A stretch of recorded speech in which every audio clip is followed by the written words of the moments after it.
The lethargy of law is manifest yet again. 158 years ago, a colonial legislature made it criminal, even for consenting adults of same gender, to find fulfillment in love. Gays and lesbians, transgenders and bisexuals continued to be denied a truly equal citizenship 7 decades after independence. The law has imposed upon them a morality which is an anarchism. The shadows of a receding past confront their quest for fulfillment.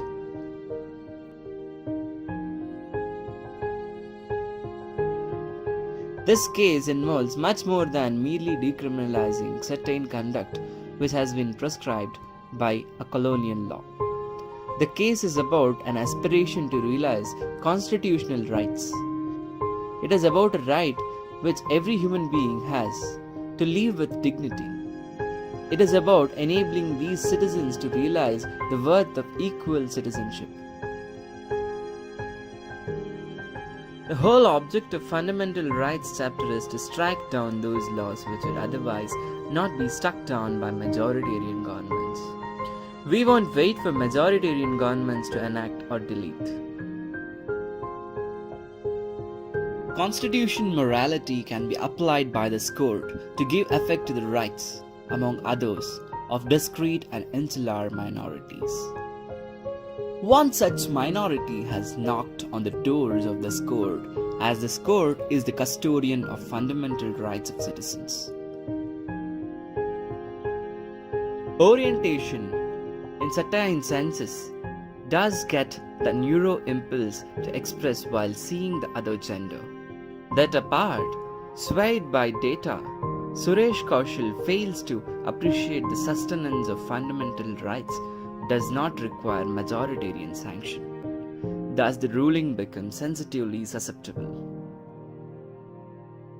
Whilst a great deal of scientific research has examined possible genetic, hormonal, developmental, psychological, social, and cultural influences on sexual orientation, no findings have conclusively linked sexual orientation to any one particular factor or factors. It is believed that one's sexuality is the result of complex interplay between nature and nurture. Sexual orientation is an innate attribute of one's identity and cannot be altered. Sexual orientation is not a matter of choice. It manifests in early adolescence. Homosexuality is a natural variant of human sexuality. For members of the community, hostility and exclusion aimed at them drive them into hiding, away from public expression and view. It is this discrimination faced by the members of the community which results in silence and consequently invisibility, creating barriers, systematic and deliberate, that affect their participation in the workforce and thus undermines substantive equality. Bigoted and homophobic attitudes dehumanize the dignity, personhood, and above all, their basic human rights. It is important to realize that identity and sexual orientation cannot be silenced by oppression. Liberty, as a linchpin of our constitutional values, enables individuals to define and express their identity, and individual identity has to be acknowledged and respected. Gays, lesbians, bisexuals, and transgenders have been relegated to the anguish of closeted identities. Sexual orientation has become a target for exploitation, if not blackmail, in a networked and digital age. The impact of Section 377 has travelled far beyond the punishment of an offence. It has been destructive of an identity which is crucial to a dignified existence. Section 377 inhibits them from entering and nurturing enduring relationships. As a result, LGBT individuals are forced either lead a life of solitary existence without a companion, or lead a closeted life as unapprehended felons.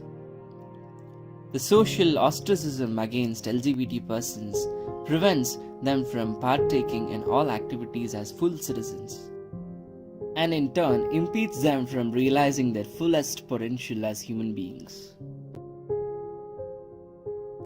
A reimagination of the order of nature as being not only about the prohibition of non-procreative sex, but instead about the limits imposed by structures such as gender, caste, class, religion, and community makes the right to love not just a separate battle for LGBT individuals, but a battle for all.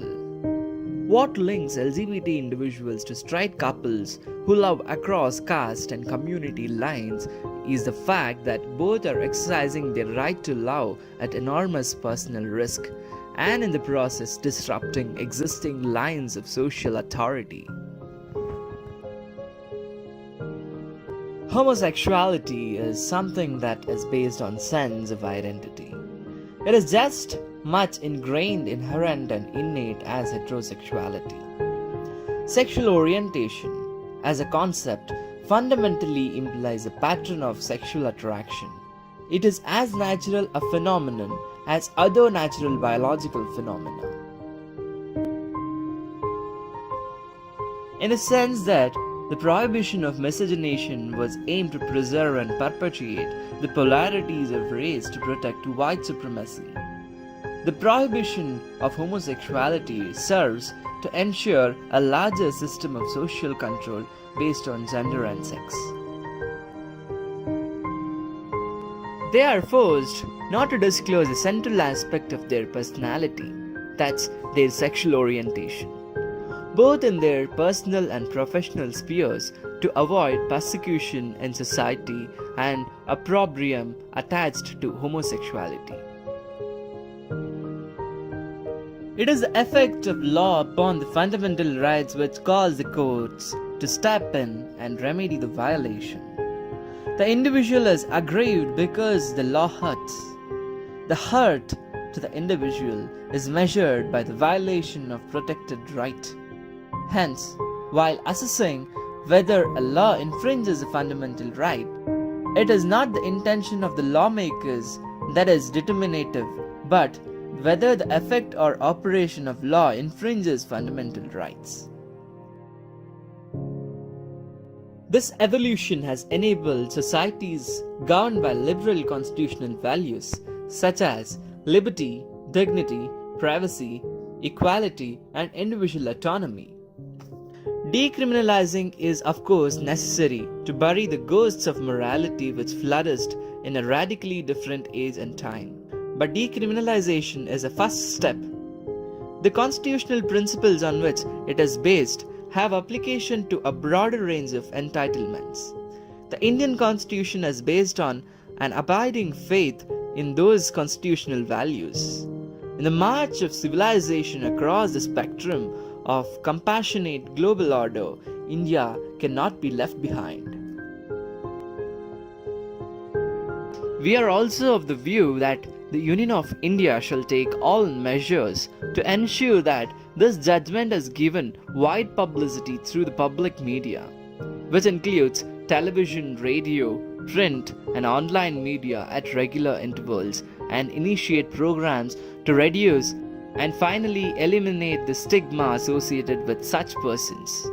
Above all government officials, including and in particular police officials and other officers of the Union of India and the states, be given periodic sensitization and awareness training of the plight of such persons in the light of the observation contained in this judgment.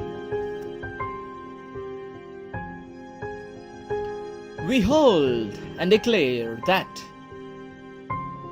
Section 377 of the Penal Code, insofar as it criminalizes consensual sexual conduct between adults of the same sex, is unconstitutional.